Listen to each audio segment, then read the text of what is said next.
Alors, je n'ai pas de conflit d'intérêt pour cette présentation. Je vais passer assez rapidement sur l'historique, la définition du SDRA. Cette définition de Berlin, elle vous est tous familière, je pense, et on va partir de ce petit tableau là en bas qui précise un petit peu et qui oriente en tout cas sur la prise en charge de ce syndrome. Donc le SDRA, vous le savez tous, hein, c'est une atteinte pulmonaire. On retrouve un dommage alvéolaire diffus. On a une atteinte de la membrane alvéolo-capillaire qui va provoquer un œdème pulmonaire lésionnel. L'origine est très souvent pulmonaire et on sait qu'il y a différents types de SDRA. Donc c'est quoi le traitement de SDRA? Évidemment, en première intention, on va traiter la cause. Et puis, donc, ces patients, ils ont une atteinte pulmonaire. On va avoir une oxygénation, une ventilation qui va être altérée. Donc, le socle de la prise en charge de ces patients, ça va être la ventilation. La plupart des patients SDRA qu'on retrouve dans nos services, ils sont tous intubés, ventilés. Le problème de la ventilation mécanique, c'est qu'elle va induire des lésions pulmonaires. Donc, chez des patients qui ont déjà des lésions pulmonaires, ce n'est pas franchement ce qu'on attend. Du coup, ça va être un petit peu le challenge de la ventilation de ces patients. On va essayer d'assurer des échanges gazeux suffisants et en même temps, on va essayer de prévenir ce qu'on appelle les VILI, c'est donc les lésions induites par cette ventilation mécanique. D'où la ventilation protectrice qu'on va appliquer à tous ces patients. Cette ventilation protectrice, elle va reposer essentiellement sur l'application d'un petit volume courant, environ à peu près à 6 ml kg de poids idéal théorique. On va surveiller les pressions chez ces patients, notamment la pression de plateau, qu'on veut volontiers inférieure à 30 cm d'eau et une driving pressure inférieure à 14 cm d'eau. Et on va appliquer une PEP qui doit être suffisante chez ces patients et qu'il faudrait dans l'idéal titrer pour chacun de ces patients. Donc nous, infirmières, concrètement, qu'est-ce qu'on va faire auprès de ces patients? On va surveiller cette ventilation. On veut que le patient soit évidemment adapté à cette ventilation et qu'il le tolère bien. Les objectifs de SPO2, comme chez les patients SDRA, doivent être assez modérés, plutôt aux alentours de 88 voire 95%. On va surveiller bien sûr la sonde d'intubation comme chez tout patient ventilé. La pression du ballonnet doit être monitorée au moins une fois par poste.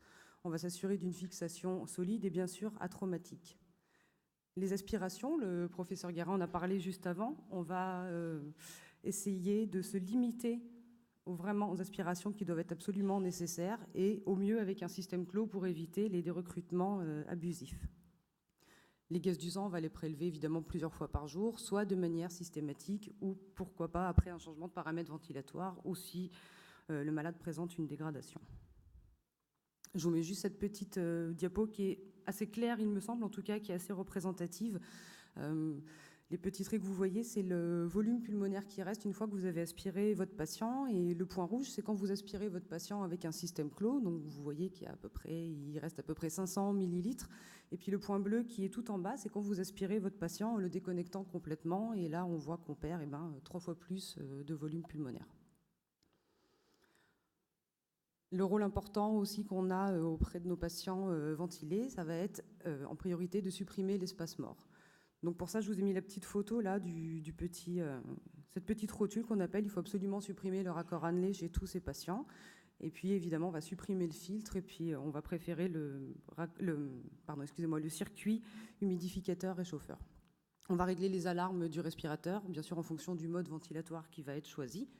Et puis, si vous étiez à la session d'hier, le professeur Alain Mercat en a largement parlé. On va se tenir à mesurer la pression de plateau. C'est le petit schéma qui est représenté là. C'est la pression qu'on va retrouver en fin d'inspiration et qui est le reflet de la pression alvéolaire. Donc là, on va monter un petit peu là, dans ce petit tableau. Vous imaginez que votre patient, il est déjà ventilé. On a optimisé la ventilation du mieux qu'on peut, en tout cas. Et puis, ce malade, il ne s'améliore pas. Et qu'est-ce qu'on va faire? On va peut-être envisager le décubitus ventral.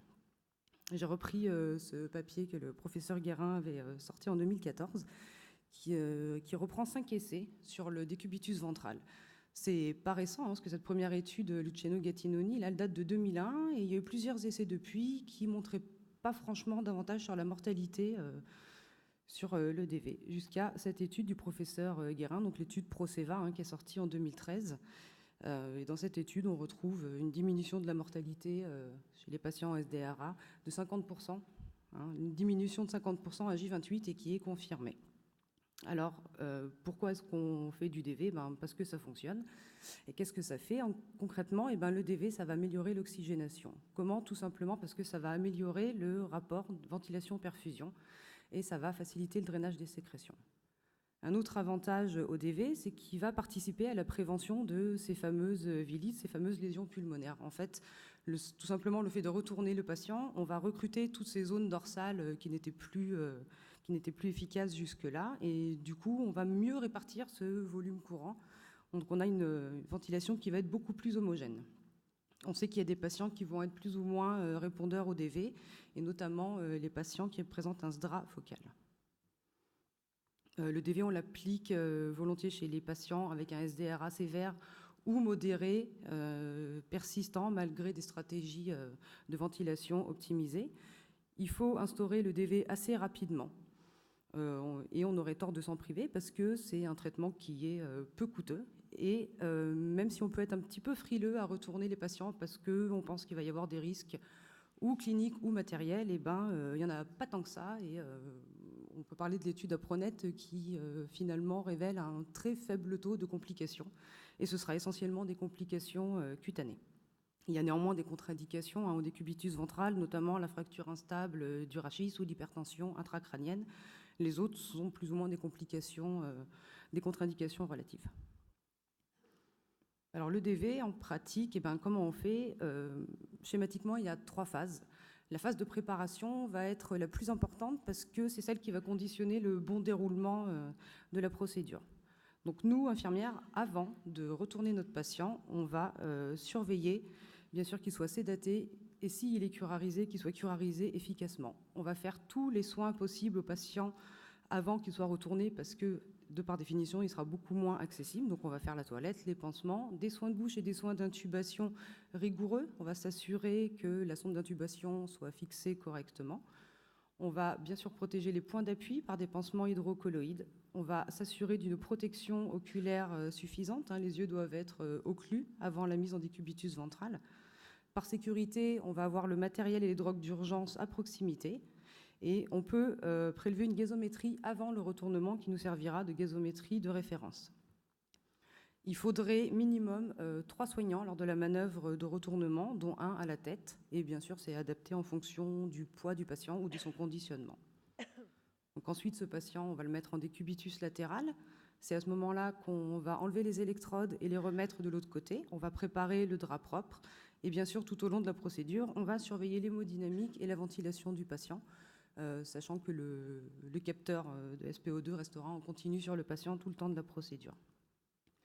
Puis notre patient, on va l'installer sur le ventre. Donc là, la position, on peut mettre soit les bras le long du corps, soit les bras en nageur. Bien sûr, on manipule ce patient avec précaution. On l'installera en proclive 15 voire 20 degrés. Ça a plusieurs bénéfices, notamment de diminuer l'œdème de la face et puis ça va permettre une meilleure tolérance de la nutrition entérale. La nutrition entérale doit être reprise tout de suite si jamais elle a été stoppée le temps de la manœuvre. On mettra là le système d'aspiration endotrachéale clos s'il n'était pas présent avant. Et puis, on va s'assurer d'avoir à disponibilité la sonde d'intubation, le ballonnet et les différentes voies d'abord. Je vous ai mis une photo d'un décubitus ventral qu'on a fait il n'y a pas longtemps, où effectivement on était un petit peu frileux avant de retourner ce patient, parce que comme vous pouvez voir, il a quand même une grosse attelle plâtrée là sur le bras droit, et puis les gros fixateurs externes sur la jambe droite. Donc on était un petit peu frileux, et en fait, tout s'est très bien passé, donc c'est possible, même avec un conditionnement particulier. Là, il y a d'autres photos du DV, c'était pour vous montrer peut-être les accessoires que vous avez tous sûrement dans vos services, les gélatines, ou ces petits casques pour installer la tête du patient. Donc les gélatines doivent servir plus à caler les membres du patient pour prévenir les positions vicieuses, mais il n'est pas montré de bénéfice à mettre des gélatines sous le thorax ou sous le pelvis du patient. Donc nous, infirmières, qu'est-ce qu'on va surveiller une fois que notre patient il va être installé sur le ventre? Qu'il tolère toujours et qu'il soit toujours bien adapté à la ventilation. On va surveiller d'autant plus les sécrétions. Comme je vous l'ai dit, la mise en décubitus ventral va favoriser les sécrétions. Au niveau de la position du patient, on peut alterner pendant les phases du DV, la phase du DV qui peut aller jusqu'à 16 heures. Donc pendant les 16 heures où le patient va être sur le ventre, on va pouvoir alterner et la position des bras et la position de la tête. et on va être d'autant plus vigilant sur la prévention des escarres par un effleurage répété, si possible, toutes les 2 heures. On va surveiller les yeux, il faut absolument que les yeux soient fermés tout le temps de la procédure.